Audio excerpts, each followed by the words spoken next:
Hello, everybody. Welcome to Diva like Edwina's Inner Diva segment. I am Anastasia, your host.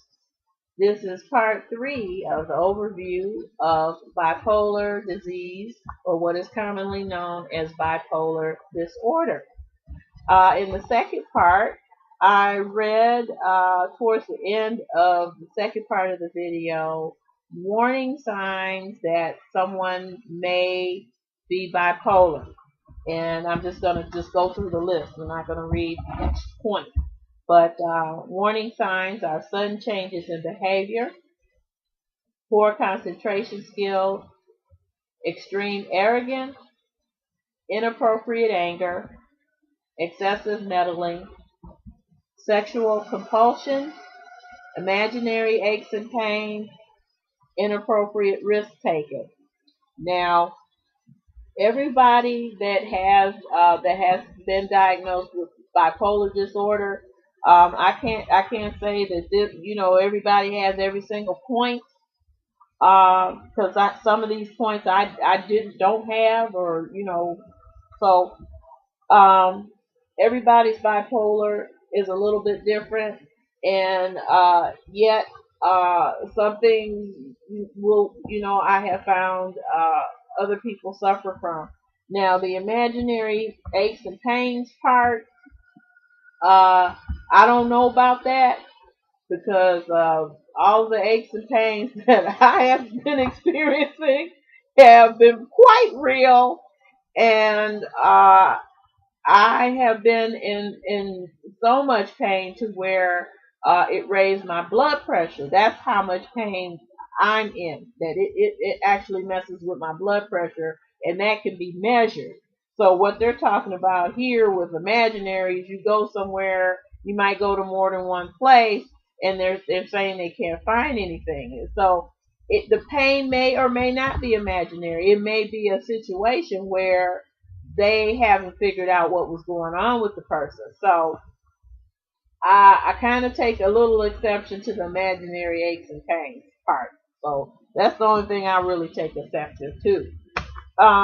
And then other things that to look for with someone that may have bipolar disease or bipolar disorder would be the behavioral extremes. And okay, so there's a list here of the extremes. So there's the depressive side of bipolar disorder, and then there's the manic or the mania side of it.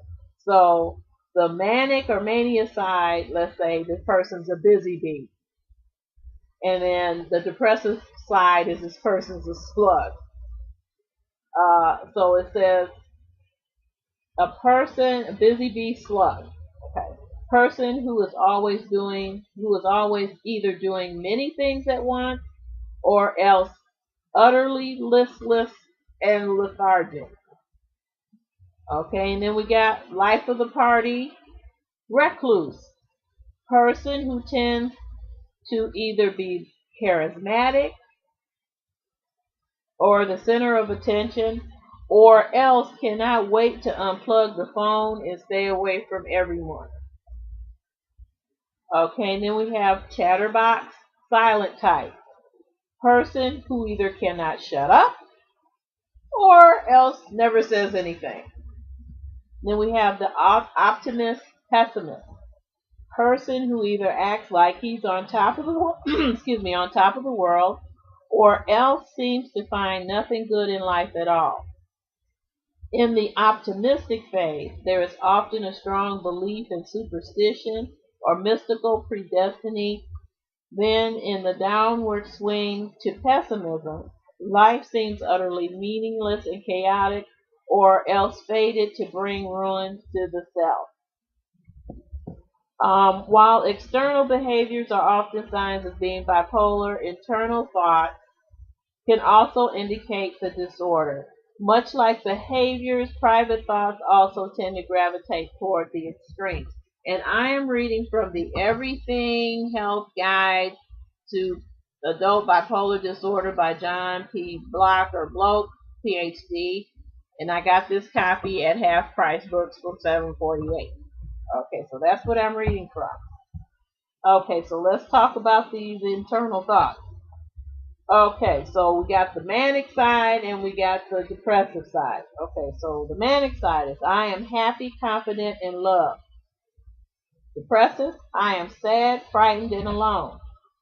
Someone might be euphoric one moment, depressed the next. Such a person feels utterly at ease and secure, or else anxious and frightened. I feel things too strongly. I never feel much of anything. A person may either feel that he or she is the only person in the room or in the family or on the face of the earth who has deep, honest emotional responses, or else he or she believes that they are the least emotional person. Okay. I am better than other people. I am worse than other people. There are individuals who either feel bored by everyone and vastly superior, or else feel utterly unworthy of anyone's companionship. Often these people seem most eager to make friends at first, but then become extremely critical or short-tempered. I love life, I hate my life. Some people either feel swept up in a dizzy waltz of rapture, or else think that everything else is useless, meaningless, or even foolish, ugly, and distorted. At either extreme, there might be voices or hallucinations. At the depressive extreme, the person wants to commit suicide. So these are some of the things that someone that, if you think you may have bipolar disorder. I'm sorry, I'm okay, there we go. Get this thing over and do it with the camera. Okay. Um, these are some of the things that you might see with someone that may suffer from bipolar disease. And I have to say that I personally have experienced quite a few of these things. Like I said, I'm bipolar 1, so most of the stuff. I'm sorry, I'm trying to do this with the camera. There we go. Trying to get all the hair out of my eyes. Okay, uh, so these are some of the things you might see with someone that suffers from bipolar. And if you think that you are someone that may be suffering from bipolar disorder, there are some things that you can do. There is a site online called Psych Central, and you can go on there and you can do take a diagnostic test. And that was one of the things that I did when I had my last episode, my manic episode. I got into some trouble financially, and I called my therapist. And after talking to her, she felt that I might have ADHD. She wasn't really sure. So I went online to Psych Central and I did the diagnostics for bipolar, for depression, for anxiety, uh, and for ADHD. I also I started to take the diagnostic for Asperger's syndrome and stopped because none of those questions applied to me. So the other tests did, and I scored high, unfortunately, in all of the diagnostics, particularly high in the bipolar and the ADHD. So that was what prompted my therapist to refer me to a psychiatrist where I had to do an evaluation with her. And at the end of the evaluation, I was officially diagnosed as having bipolar 1 and ADHD. No, I did not get the adult ADHD because I was like this ever since childhood. So I'm just ADHD. Okay. So That was what happened in my particular case. So if you suspect that you have this, I strongly urge you to go get some help. Talk to a therapist. You can go on Psych Central, like I said, and do the diagnostics. And if you score high, I know that they have a thing on there that'll help you find a psychiatrist. If looking for mental health help is a matter of finances for you, or if you do not have insurance, you might want to contact community service in your area. I know here in the Milwaukee area they have 211, and if I'm not mistaken, there's a 211 I think in a lot of cities across the country where you can call, and they will actually help you find places that will help you for free, and also will help you get medications at no or low cost.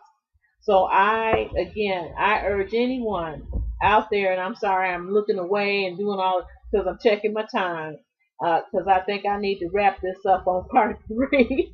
I don't think we should go on too much longer with the overview of this. But if you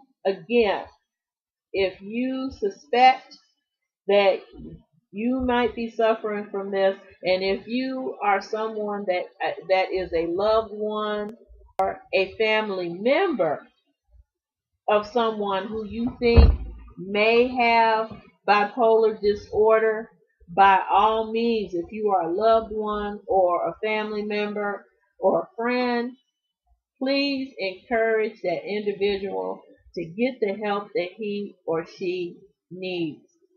Bipolar disorder, unfortunately, uh, from what I have been able to find out, has the highest rate for suicide out of all of the mental diseases. Bipolars commit suicide most often. And also there is a high instance with alcoholism and drug use.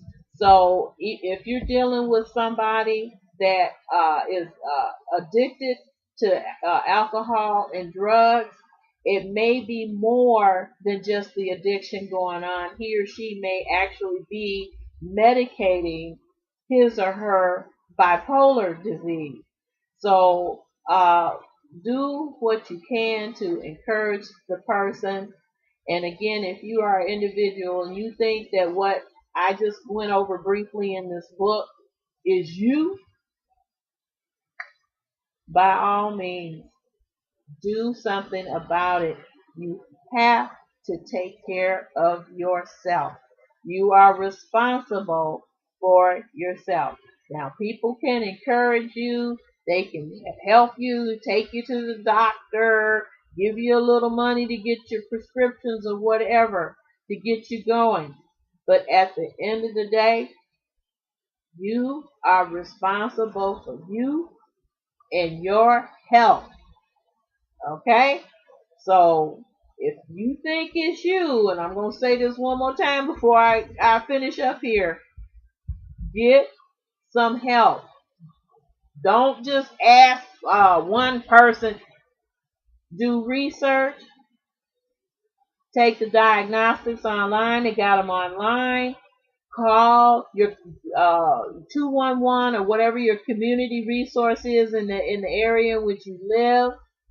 If you're a young person and you suspect that this might be you, go to a responsible adult, either in your family, at your school, at your place of worship. Okay, get yourself some help. All right, and I thank you all for listening to me, and I hope that I was of some help to somebody out there. And before I go, I just want to say, no matter where you go, you have to take yourself with you. So take your most fabulous, fierce, wonderful, compassionate, and most loving self with you. Thank you so much. Talk to you later. Bye bye.